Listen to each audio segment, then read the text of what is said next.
Pada hari ketika ruh dan para malaikat berdiri bersaf-saf, mereka tidak berkata-kata, kecuali siapa yang telah diberi izin kepadanya oleh Tuhan yang Maha Pemurah. Dan ia mengucapkan kata yang benar, itulah hari yang pasti terjadi. Maka barang siapa yang menghendaki, niscaya ia menempuh jalan kembali kepada Tuhannya. Al-Quran Surah An-Naba ayat 38 hingga 39.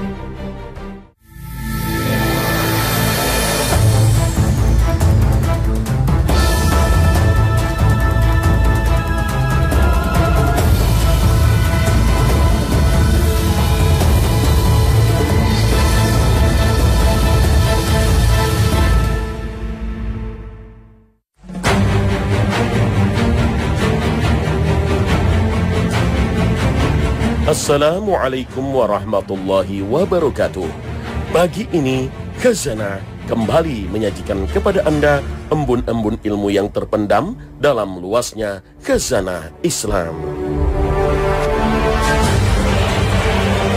Setelah manusia dibangkitkan dari kuburnya, kemudian manusia digiring ke padang mahsyar dalam keadaan tidak mengenakan penutup kaki maupun pakaian dan dalam keadaan belum dikitan, sebagaimana mereka dahulu diciptakan.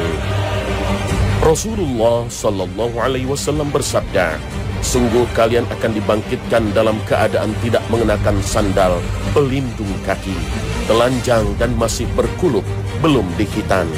Kemudian beliau Sallallahu Alaihi Wasallam membaca firman Allah, sebagaimana kami telah memulai penciptaan pertama, begitulah kami akan mengulanginya. Itulah janji yang pasti kami tepati. Sesungguhnya kamilah yang akan melaksanakannya. Al-Quran Surah Al-Anbiya ayat 104. Hadis riwayat Al-Bukhari.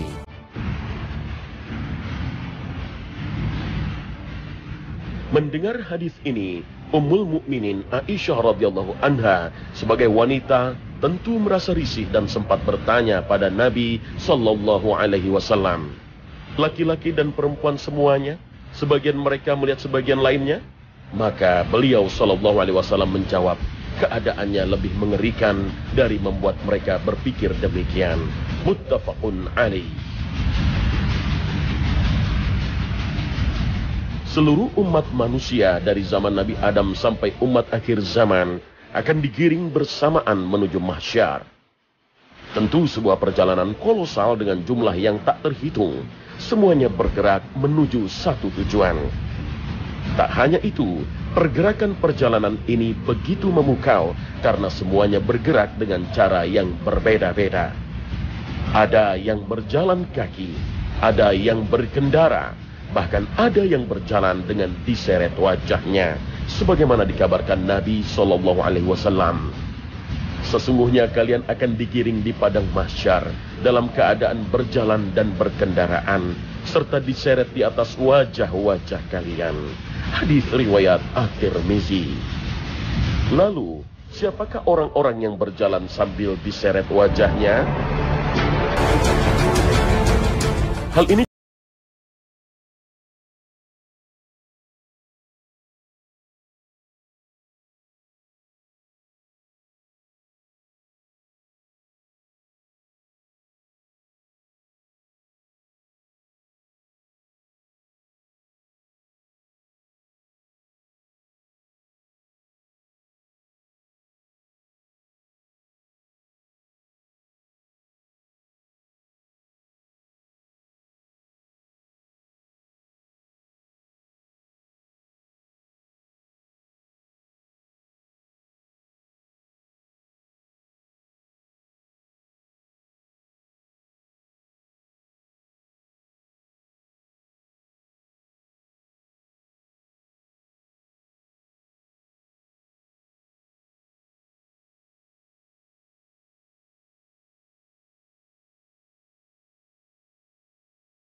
mencekam dan waktunya pun sangat lama. Semua umat manusia hanya berdiri dan menunggu keputusan Allah Subhanahu wa Ta'ala, seperti yang difirmankan Allah Subhanahu wa Ta'ala. Yauma yaqumun nasu li rabbil alamin,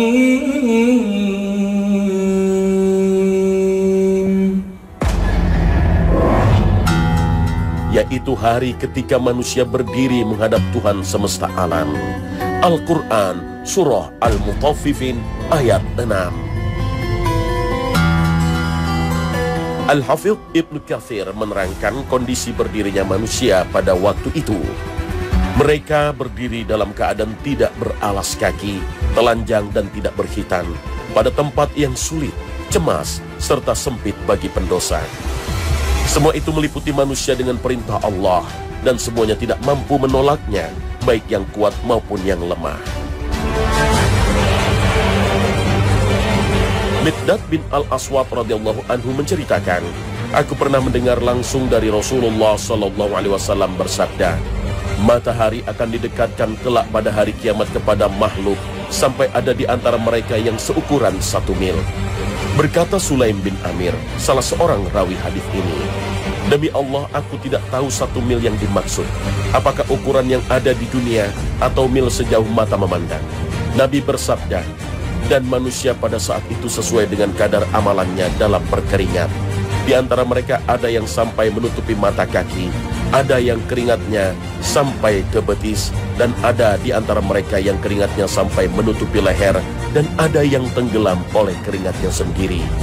Kata salah seorang rawinya, dan beliau mengisyaratkan dengan tangannya ke arah mulut. Hadis riwayat Muslim.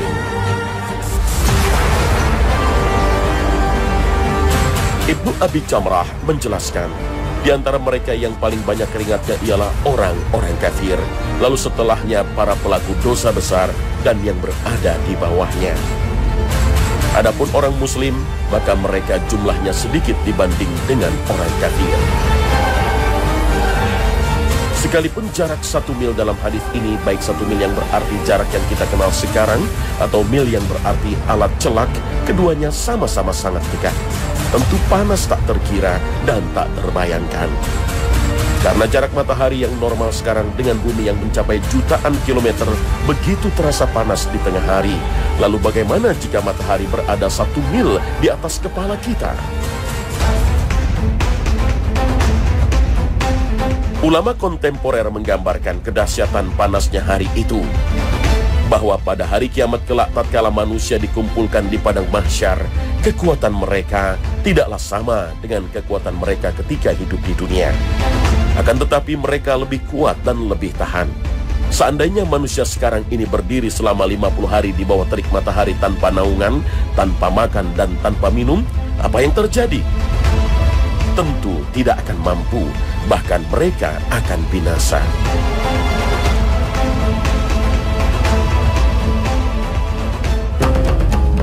Namun pada hari kiamat kelak, mereka mampu berdiri selama 50 tahun tanpa makan, tanpa minum dan tanpa naungan, kecuali beberapa golongan yang dinaungi Allah Ta'ala. Mereka juga mampu menyaksikan kengerian-kengerian yang terjadi. Perhatikanlah keadaan penghuni neraka yang disiksa dengan begitu kerasnya, namun mereka tidak binasa karenanya. Allah Ta'ala berfirman, setiap kali kulit mereka hangus, kami ganti kulit mereka dengan kulit yang lain, supaya mereka merasakan azab. Al-Quran Surah An-Nisa ayat 56.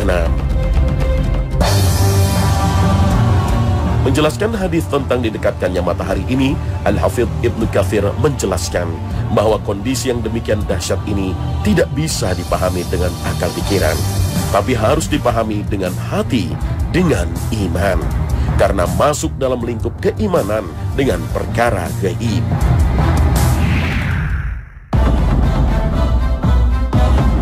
Pemirsa Khazanah, dalam kondisi mencekam, seluruh umat manusia hanya berdiri menunggu keputusan Allah Subhanahu wa Ta'ala. Terus berdiri bukan sehari atau seminggu, tapi sangat lama, bahkan sampai 50.000 tahun.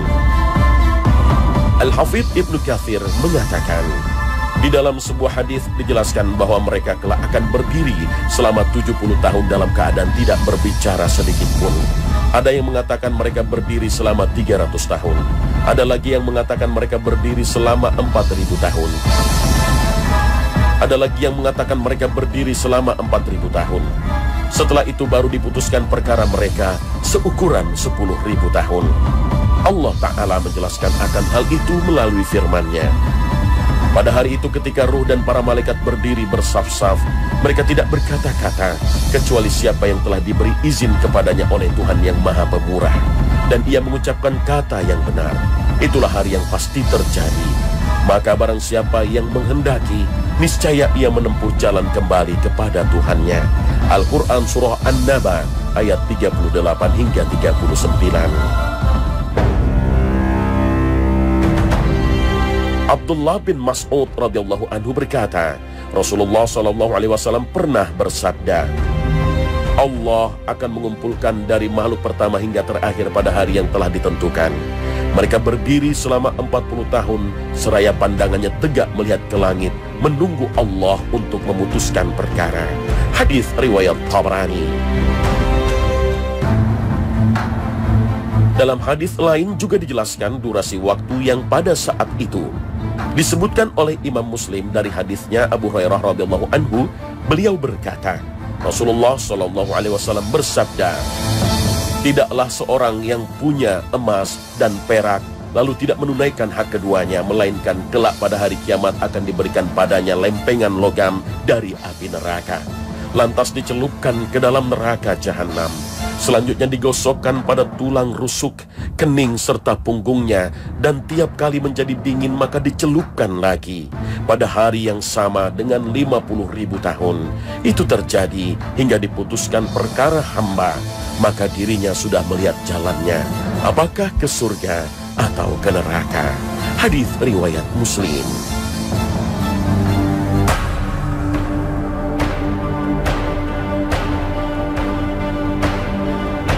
Begitu sulit dan mencekam kondisi padang mahsyar.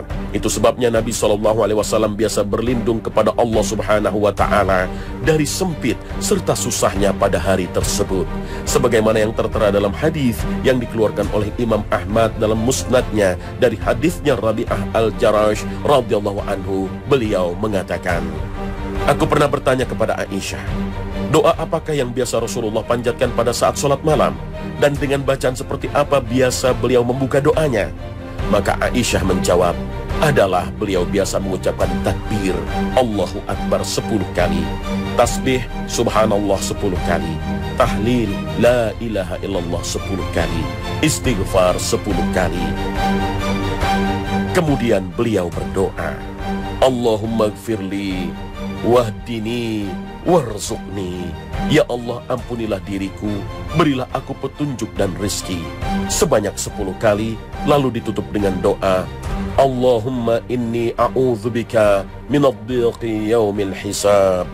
Ya Allah, sesungguhnya aku berlindung kepadamu dari sempitnya pada hari pembalasan, sebanyak 10 kali. Hadis riwayat Ahmad. Apakah durasi 50.000 tahun berdiri menunggu keputusan Allah dalam kondisi sulit dan mencekam itu akan dirasakan seluruh umat manusia? Orang kafir dan ahli maksiat akan mendapat bagian yang lebih besar lagi pada hari mencekam ini. Allah Ta'ala menjelaskan hal ini dalam firman-Nya. Dan adalah hari itu satu hari penuh kesukaran bagi orang-orang kafir. Al-Quran Surah Al-Furqan ayat 26. Sementara ahli maksiat akan menuai apa yang pernah dilakukan di dunia. Sebagaimana dijelaskan dalam riwayat Muslim, orang yang enggan mengeluarkan zakat akan diazab. Hartanya berubah menjadi binatang yang akan menginjak, menggigit, serta menanduk dengan tanduknya. Durasi waktu yang mencekam ini hanya dirasakan oleh orang-orang kafir dan ahli maksiat. Akan tetapi orang-orang mukmin yang saleh tidaklah merasakan durasi panjang sehari akhirat yang setara dengan 50.000 tahun waktu dunia. Rasulullah SAW mengabarkan berita gembira ini dalam sabdanya, manusia kelak pada hari kiamat akan berdiri yang ukuran setengah harinya sama dengan 50.000 tahun. Hal itu akan dimudahkan bagi orang-orang beriman. Bagi mereka waktu tak ubahnya seperti matahari yang akan tenggelam sampai benar-benar tenggelam. Hadis riwayat Ibnu Hibban. Salah satu bentuk kabar gembira bagi orang beriman juga seperti apa yang telah disebutkan dalam firman Allah Ta'ala. Penghuni-penghuni surga pada hari itu paling baik tempat tinggalnya dan paling indah tempat istirahatnya. Al-Quran Surah Al-Furqan ayat 24. Menjelaskan maksud ayat ini, Ibnu Abbas radhiyallahu anhuma yang dijuluki sebagai penerjemah Al-Quran menjelaskan, hal itu terjadi pada waktu duha. Kemudian para kekasih Allah istirahat bersama keluarga dan bidadarinya. Adapun musuh-musuh Allah, maka mereka istirahat bersama setan yang menemaninya. Sedangkan ulama tabi'in, Sa'id bin Jubair menjelaskan, Allah subhanahu wa ta'ala menyelesaikan penghitungan pada tengah hari. Kemudian penduduk surga istirahat di dalam surga, sedangkan penghuni neraka juga istirahat di dalam neraka. Begitu dahsyatnya padang mahsyar, begitu mencekamnya padang mahsyar, begitu lamanya prosesi menunggu di padang mahsyar, belum lagi rasa haus dan lapar yang tentu akan membayangi manusia. Itu sebabnya seorang ulama besar generasi terbaik Nabi, Abdullah bin Mubarak, pernah dihadirkan padanya air Zam-Zam, lalu beliau berkata, aku pernah mendengar Nabi Muhammad SAW bersabda, air Zam-Zam berkhasiat sesuai dengan niat peminumnya. Hadis riwayat Ibnu Majah. Maka aku minum sekarang dengan niat untuk menghilangkan kehausan pada hari kiamat kelak. Kemudian beliau meminumnya. Alam mahsyar adalah alam yang sangat mengerikan dan menakutkan. Allah menyebutkan dengan istilah fa'idza ja'atis shakhah. Ketika sangkakala ditiup, semua manusia dikumpulkan, berada di tempat yang rata, yang datar. Sejauh mata memandang adalah alam yang sangat-sangat luas dan datar. Semua manusia berkumpul di situ. Yauma yafirrul mar'u min akhi. Pada hari itu, orang akan lupa akan saudaranya. Bahkan dia tidak mengenali ibu bapanya. Orang tua tidak mengenali anaknya. Suami tidak mengenali istrinya dan sebaliknya. Likulli imri'im minhum yauma idzin sya'nu yughni. Semua orang pada saat itu hanya fokus menguruskan dirinya sendiri. Setiap orang menyelamatkan diri dari beratnya, ngerinya, dahsyatnya alam mahsyar itu. Namun di dalam hadis yang diriwayatkan oleh Imam Bukhari, ternyata ada 7 kelompok manusia. Sab'atun yudhilluhumullahu yauma la dhilla illa dhilluhu. Ada 7 golongan manusia yang oleh Allah akan ditolong pada hari di mana saat itu tidak ada pertolongan kecuali pertolongan dari Allah. Siapakah 7 golongan itu? 1, imamun adilun, pemimpin yang adil. Pemimpin yang adil, yang jujur, yang menegakkan keadilan, pasti dia akan mendapatkan resiko yang sangat berat. Tetapi dia akan mendapatkan pertolongan Allah di hari di mana tidak ada pertolongan dari siapapun. Itu yang pertama. Yang kedua, syabun nasya'a fi ibadatillah. Anak muda yang menghabiskan masa mudanya dekat dengan Allah Subhanahu wa ta'ala. Kalau ada generasi tua dekat dengan Allah, itu wajar, dia sudah tua. Ini orang muda dekat dengan Allah, rajin ibadah, dosa dan maksiat dijauhi. Orang seperti ini di alam mahsyar akan ditolong. Yang ketiga, rajulun qalbuhu mu'allaqun fil masajid.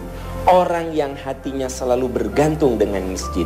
Maksudnya dimanapun dia berada, datang waktu sholat, dia segera datang ke masjid untuk melaksanakan ibadah. Dimanapun dia berada, nilai-nilai yang diajarkan di masjid itu mengikat dirinya. Dia selalu berkomitmen pada ajaran-ajaran yang ada dan disampaikan di masjid. Dan yang keempat adalah orang yang bisa menghadapi godaan syahwat. Allah sudah menanamkan pada manusia syahwat.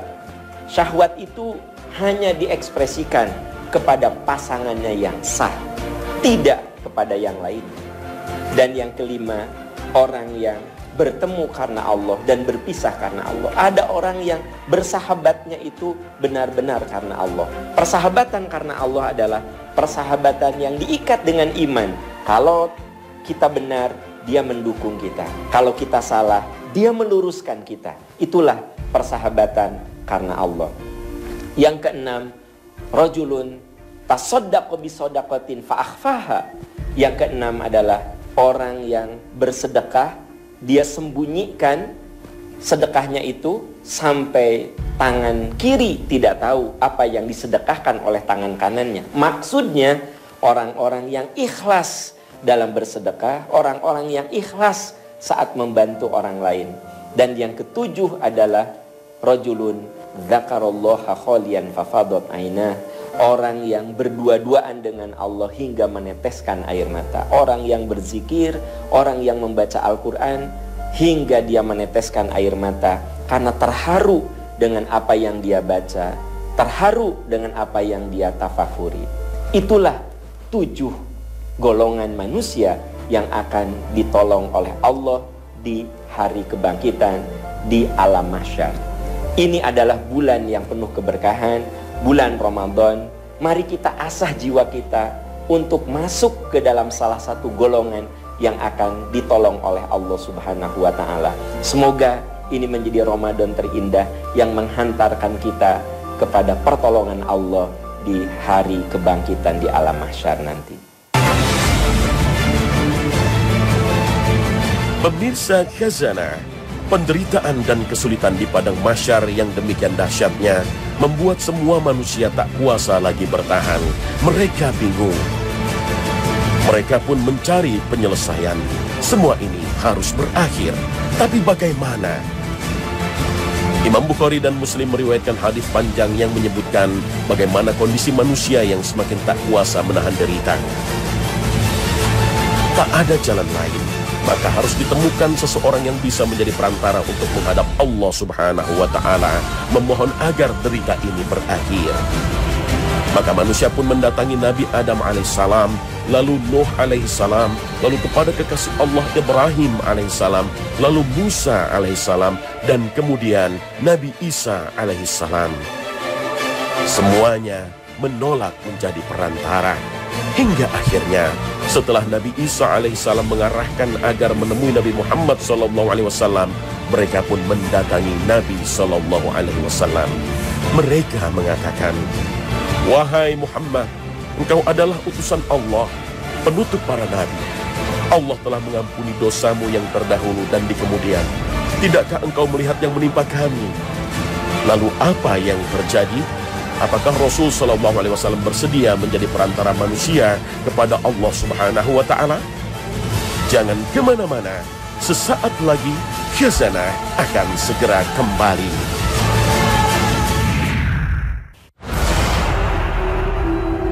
Pemirsa Khazanah, setelah menerima pengaduan orang-orang yang meminta perantara dirinya, Rasul SAW pun mengatakan, sebagaimana dicatat dalam riwayat Bukhari dan Muslim, beliau bersabda, "Aku pun bergegas, lalu tiba di bawah arsy. Aku tersungkur sujud kepada Rabb. Setelah itu, Allah memulai dengan memuji pujian baik yang belum pernah disebutkan untuk seorang pun sebelumku. Setelah itu dikatakan, 'Wahai Rasulullah, bangunlah. Mintalah, pasti kau diberi. Mintalah syafaat, pasti kau diberi.' Aku pun bangkit dan mengatakan, 'Umatku ya Rabb.' Kemudian dikatakan, 'Wahai Muhammad, masukkan di antara umatmu yang tidak dihisab melalui pintu kanan surga, dan mereka bersama yang lain di selain pintu itu.' Setelah itu Rasul bersabda, 'Demi zat yang jiwaku berada di tangannya, sungguh jarak antara 2 daun pintu surga seperti antara kota Makkah dan kota Hajar, atau seperti antara kota Makkah dan kota Busra.' Inilah syafaat yang hanya diberikan khusus pada penutup para nabi Muhammad SAW yang disebut dengan syafaat kubra atau syafaat agung. Pemirsa Khazanah, apakah dengan syafaat Nabi SAW ini kedahsyatan akhirat telah berakhir? Terus ikuti Khazanah perjalanan abadi menyingkap tabir gaib pukul 5.15 waktu Indonesia Barat sepanjang bulan Ramadan hanya di Trans 7. Terima kasih atas perhatian Anda. Wassalamualaikum warahmatullahi wabarakatuh.